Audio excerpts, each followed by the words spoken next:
اسی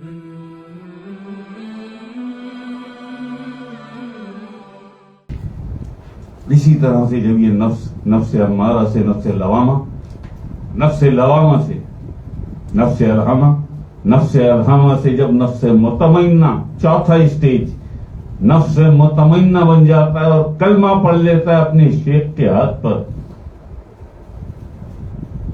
تو یہ تمہاری اپنی شکل میں باہر آتا ہے، تم سو جاتے ہو، یہ باہر آ جاتا ہے۔ ذرا آخر اسلام کا دیدار کرو، میں آخر اسلام کے قدم بوسی کروں۔ دیکھوں میرے آقا اس وقت کہاں مصروف ہیں، میرے مولا کین علی پاک کہاں مصروف ہیں۔ بڑی مشقت ہوئی ہے، بڑی محنت ہوئی ہے، جان جوخم میں ڈال کے اس نے پالا ہے، اس نے پرورش کی، اس نے پاک کیا اپنے نفس کو، تو اس قابل ہوا کہ پہنچ گیا علی پاک کے قدموں میں، تو خواب میں سارا کچھ دیکھ رہا ہے۔ مولا کائنات علی پاک کا دیدار بھی ہو رہا ہے، آقا کریم حضور علیہ الصلوۃ والسلام کا دیدار بھی ہو رہا ہے۔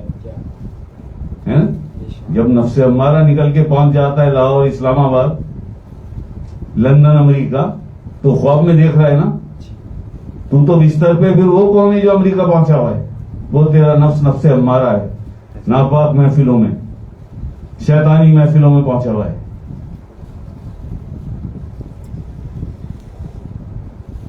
دیکھو یار، باتوں میں پھر چائے چلی ہو، ہلکی سی آنچ لگا دو۔ تو یہ تھوڑے سے مسئلے تھے۔ اچھا، کچھ اور باتیں بھی مجھے کرنی تھی، لیکن چلیے، کل تو کچھ باتیں ہوئی تھی نا، مستقبل، حقیقی مستقبل، شریعت پر کچھ بات ہوئی تھی، تو یہ تھوڑا سا یہ ڈاکٹر صاحب کو بھی میں بتانا چاہوں گا، اور بھی لوگ ہیں جو سن رہے ہیں۔ ایک تو ظاہری شریعت ہے نا، جو آپ کے ظاہر کو سنبھال دیتی ہے،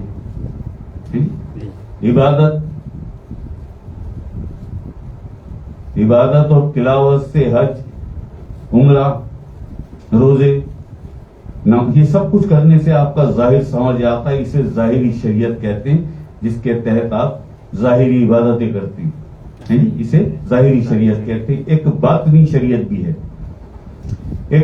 شریعت بھی ہے، جسے شریعت حقہ بھی کہا جاتا ہے، شریعت حقہ۔ باطنی شریعت میں قلب کی اصلاح اور نفس کا تزکیہ، باطنی شریعت میں یہ ہوتا ہے، نفس کا تزکیہ اور قلب کی اصلاح، جس سے آپ کو نفس اور قلب کی طہارت نصیب ہوتی ہے، جس سے آپ کو شرع صدر نصیب ہوتی ہے۔ یہ ہے باطنی شریعت، جسے شریعت حقہ بھی کہتے ہیں۔ وہ ظاہری شریعت ہے جس میں لگی ہوئی ہے ساری دنیا، اور اصل جو ہے، اصل کہ وہ نہ ہو، اگر باطنی شریعت آپ کے قلب اور نفس کو طہارت نہ ملے، قلب کی اصلاح نہ ہو، نفس کا تزکیہ نہ ہو، تو کیا کریں گے؟ ظاہری عبادت کا کیا ملا؟ اس سے کیا ملا؟ جب نفس ہی آپ کا پاک نہ ہو سکے، آپ کے قلب کی اصلاح نہ ہو سکے، عقل اسلام کا یہ فرمان ہے نا،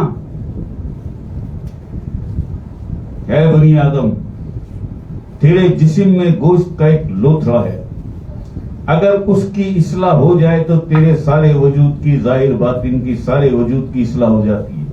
اور اگر اسی میں فسق و فجور ہو، فتنہ فساد ہو، غیبت منافقت ہو، تو تیرا سارا جسم بیکار ہے۔ یاد رکھ، تیرے اندر گوشت کا وہ لوتھڑا تیرا دل ہے، یہ عقل اسلام کا فرمان ہے، اور اسی کا ہوش نہیں ہے کسی کو۔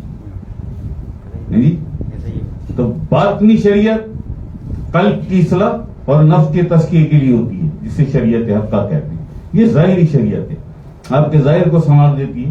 دیکھتے ہیں نا کیسے حسین گھوم رہے ہیں، اور کرتوت کیا ہیں؟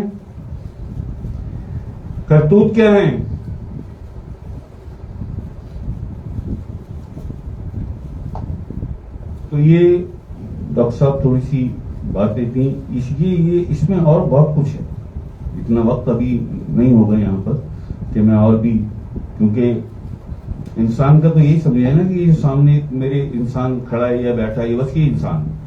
اب آپ یہ کون جانتا ہے, کسے پتا ہے یہ کسے پتا ہے کہ اللہ پاک نے کس پروسیس سے گزارا ہے, کس پروسیس سے گزارا اسے, تو جا کے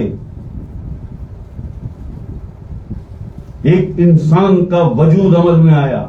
اللہ پاک نے کیا کیا رکھا ہے اس کے اندر, جس کی بنیاد پہ اسے اشرف المخلوقات فرمایا میرے اللہ پاک نے, میرے اللہ بادشاہ نے.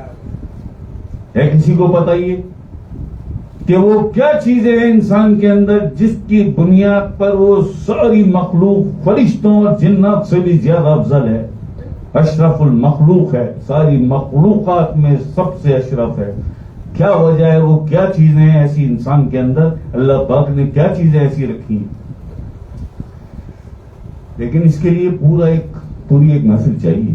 اگر یہ باتیں شروع کروں یا کھولوں ان باتوں کو تو پوری ایک محفل چاہیے کہ وہ کیا پروسیس ہے جس سے گزارا اللہ پاک نے, اور اس سے گزارنے کے بعد جب انسان کا یہ وجود تخلیق ہوا, یہ انسان تخلیق ہوا, جس سے گزار کے اللہ نے اسے تخلیق کیا, وہ کیا پروسیس تھا, وہ پروسیس کیا تھا, کتنا بڑا وہ تو بہت لمبا ہو جائے گا. ابھی اگر شروع کر دیا تو لطائف وطائف سب رکھے رہیں گے. چلو آستہ آستہ کریں گے, انسٹالمنٹ میں کریں گے. آج کر لیں گے, آدھا کل کر لیں گے. لیکن وہ ایسا ایک موضوع ہے کہ میں تو کئی ہفتے تک بول سکتا ہوں. ایسا ہی وہ تو ایسا موضوع ہے. ایک انسانی وجود میں کتنی مخلوق ہے, کتنی روحوں کو یکجا کیا اللہ پاک نے, تو ایک انسان وجود میں آیا, کتنی روحوں کو, کچھ بھی نہیں پتا, کچھ بھی نہیں پتا.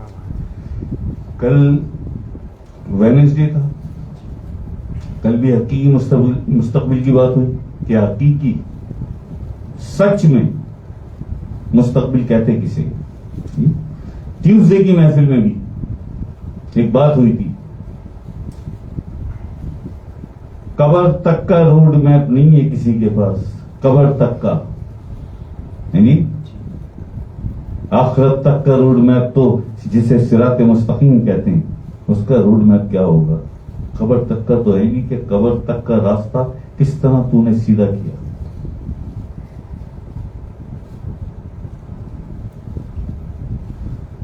پچاس سال 60 سال 70 سال 80 سال جیا, اس کے بعد مر گیا.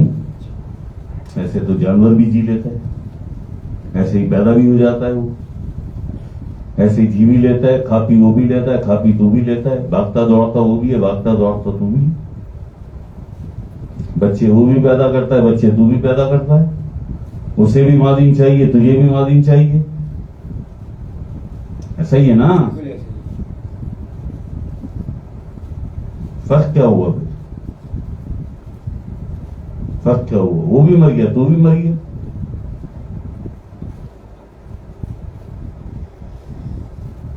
اسے بھی مٹی کھا گئی, تجھے بھی مٹی کھا گئی. ایسا ہی ہے. یا اسے جانور کھا گئے, تجھے کیڑے کھا گئے. بتا دو کیا ہوتا ہے. جو ان چیزوں سے جو بتائیں ابھی, جو ان چیزوں سے لا علم ہیں, بے خبر ہیں, یہ ظاہری شریعت کیا ہے, یہ باطنی شریعت کیا ہے, یہ کیا بتا رہے ہیں انور شاہ صاحب. باطنی شریعت جس میں قلب کی اصلاح ہوتی ہے اور نفس کا تزکیہ ہوتا ہے, نفس اور قلب کی طہارت حاصل ہوتی ہے, اسے باطنی شریعت کہتے ہیں. پتہ ہے کسی کو. اور یہ ابتدائی سٹیپ ہیں, ابھی تو بہت. یہ راہ حق ہے, سنبھل کے چلنا, یہاں ہے منزل قدم قدم پر.